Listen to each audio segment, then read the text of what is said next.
Well, it is sectional championship night this coming Friday, so here to talk about all the great matchups we've got here in Northeast Indiana, Justin Kinney of the News Sentinel. As always, here to talk titles. Yeah, but we're going to give out some hardware on Friday. We will, well, not we, but in a metaphysical sense. Yes, definitely. Let's start off with 6A because we actually have a lot of rematches between SAC teams this week, and we'll start off with that one in 6A where we're talking about Snider battling a Carroll team that they played way back in week 2.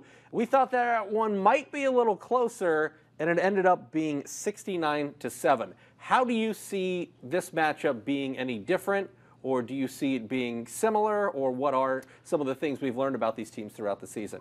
Well, I don't think that that Carroll loses by 62 points, but I don't know if they have a shot in this game. I really think it's Snider. If they play the way Snider is capable of, this isn't a contest at all.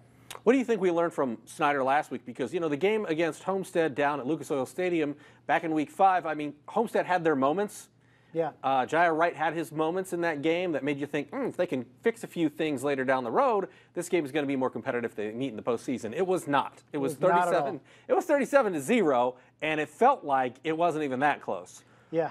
So what do you take away from Snider's win last week? Well, I think you take away that defense after question marks in the second half of the season are absolutely humming along on all cylinders right now. I mean, they came up with a game plan that limited Jaya Wright. The weather helped, obviously, the inclement weather, but to beat Homestead the way they did, I think we all felt that Snider had the ability to win by a sizable margin, but to shut Homestead out, I mean, nobody saw that coming, and that's a defense that's just playing tremendous right now.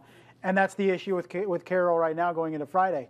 Homestead is a substantially better offense than Carroll, and Homestead was shut out by Snider. So can Carroll score enough points to even be competitive against Snider? If Snider's playing well, I think the answer is no. On one hand, for Carroll, they do win a game last week. Again, the weather was a bit of a factor. It was a little sloppy. There were turnovers early. I was actually out at that game at Dean Gorsuch Field, but they beat Northrop 42-34, and I know Northrop certainly hasn't had the season that they were hoping to have over there with Coach Dorfler.